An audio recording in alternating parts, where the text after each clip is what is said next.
Hello everyone, what's up? This is Aditya Roy, that HR tech guy who is working in human resource constructs where it meets with technology. So I'm working in the confluence area of HRIS or HRIT, Human Resources Information Technology. So if you're interested, stay tuned.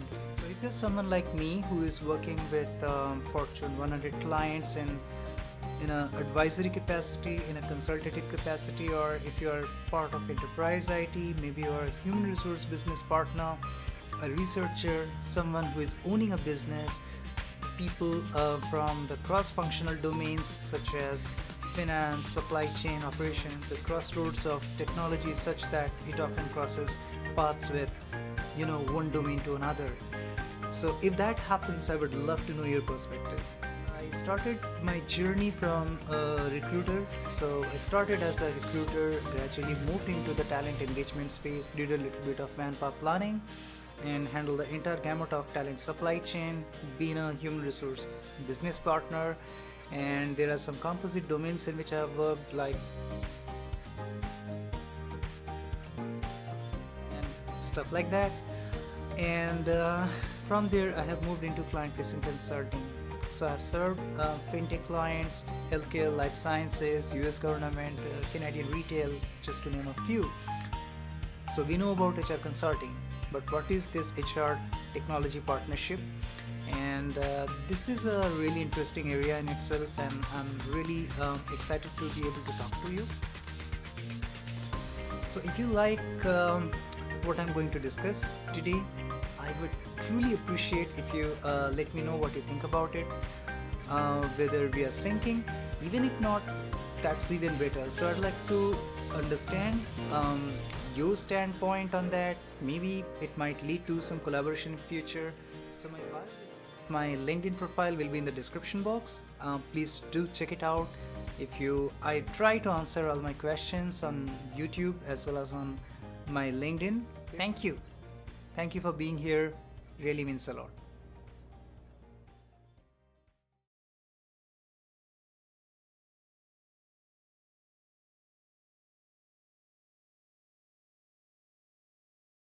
As the digital age continues to evolve, so does the role of HR technology in organizations. The HR technology landscape is constantly changing, and it can be difficult for organizations to keep up with the latest trends and best practices. This is where HR technology partnerships come in. As I see this, an HR technology partnership is a strategic alliance between traditional HR delivery organizations such as recruitment, payroll, HR operations, or service desks, HR centers of excellence, COE, such as Total Rewards, and composite organizations such as talent supply chain or merger and acquisition workforce transformation, where both the underlying platform and enabler denominator is technology. The goal of an HR technology partnership is to help organizations optimize their use of the tech landscape to not only enable the key promises but stay ahead of the curve. We'll take a closer look at what HR technology partnerships are, how they can benefit your organization, and some tips for tweaking the right partnership model for your organization. At a high level, we can classify the spectrum of HR tech partnership broadly into tactical support model, HR tech stewardship model, and finally, evolutionary model. Tactical Support HRIT partnership is named for its dedication to the deployment and maintenance of foundational technology that facilitates HR services. For example, an on-premise ERP such as PeopleSoft HCM or ESA might require implementation, periodic maintenance, and upgrades, along with essential user training and support. While there is nothing wrong with this approach alone, organizations can benefit more when the growth constructs are combined into this baseline strategy. HR technology stewardship is a partnership model where the HRIS team co-owns the solution with the technology provider. This allows them to design, implement and maintain a customized HR technology solution that meets the specific needs of their HR COE or service delivery organization. By working closely with the technology provider, they can gain insight into how best to leverage each partner's strengths and adapt the tech further to the business needs. An example of the stewardship model is a dashboard created in ClickSense that pulls data from PeopleSoft HCM and ESA, making it readily accessible to human resource business partners, HRBPs, on demand. It must be noted that the stewardship model builds on the strengths of the tactical support model of HRIT, and doesn't mean to replace its foundational character. Finally, the evolutionary HRIS partnership focuses on business performance as the frontier KPI that is co-owned by the intended customers, the employees themselves, HRBPs, HR centers of excellence, and the business leadership. This model is formulated based on data-driven insights, with a strong focus on customer empathy and employee experience at its core. The technology involved here makes sure that the user's journey remains smooth while they are interacting with it. Instead of forcing them to go through several learning stages, this tech intuitively adapts itself to meet each individual's needs. To illustrate this point, Workday offers various ways to make use of diversity, equity, and inclusion (DEI) datasets in core HR domains like talent acquisition and development, all without burdening HRCOE unnecessarily by introducing manual processing of data on Excel. In my recent experience with a client organization, we co-created elegant dashboards on DEI in Workday that allows the entire spectrum of HR service delivery and COE to receive actionable insights. The HRIT organization in this format is a collaborative model where the HR centers of excellence share responsibility for driving adoption and solutions. All stakeholders, including the employees and the whole organization, are essential in guaranteeing success with this approach. As a leader, it is often difficult to elevate the HRIT organization and launch HRIT into the next orbit, as it involves shifting a focus from tooling to empathy engineering. While at it, the level of consciousness that drives the day-to-day operational mechanics and rituals such as resolving user tickets to a truly agile Scrum ceremony needs to be looked at. Often the tactical setups are tactical in mindset too. When the evolution in the model takes place, this is driven by placing enough emphasis on customer pain points. This is a good use case where HR technology partners come in.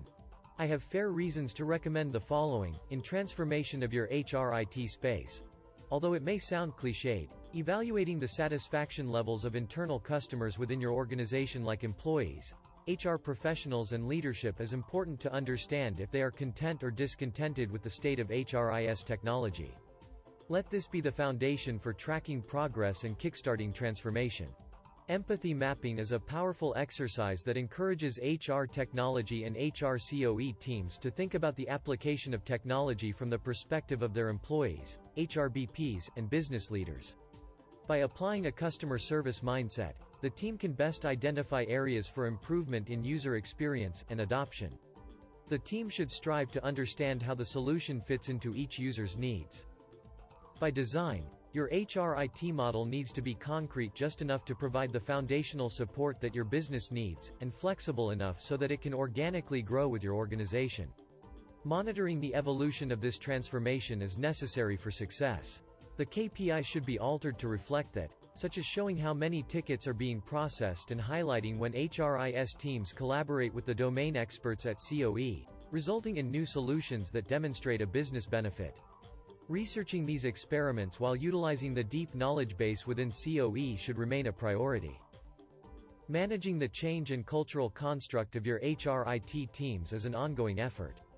From my own experience, I have discovered that one can most efficiently refine this craft by collaborating with a variety of gifted professionals and embracing the cross-pollination of best practices. It is far simpler to discuss the shift in human consciousness than it is to bring about such a monumental change in practice. However, alignment of the leadership from HR delivery organizations and HRIT organizations ensures visibility and action. We have learned to embrace the fact that change is inevitable. Anticipating and responding to changes before they happen is essential to stay ahead of the curve, while designing your HRIT foundation. Reacting once these adjustments have already taken place will cause you to fall behind. Change champions must be handpicked and trained by your HRCOE, HRBP, and HRIT organizations that form a domain-centric triage, such as talent acquisition or total reward, focusing on innovation, future state, and sustainability. This committed and enthusiastic team is the driving force that will fuel organic innovation in selected areas. It's hard to stay on top of things and make continuous improvements when you're always busy. Quality circles are a great way to make continuous improvements. You don't have to be a specialist in any area to get things going. Human will, before skill. I heard this phrase long back and fell in love with its elegance and simplicity. While it may be easier to locate technical resources, discovering experiential wisdom is far more difficult. If you have stumbled upon someone with such expertise, they must be treasured like gold. As a leader, managing teams with varying levels of technical acumen and interest areas is essential. It is the strength of one's will that often determines whether a transformation succeeds or fails. While certain skills can be temporarily acquired by outsourcing, it takes a genuine commitment to achieving success in HRIT transformation.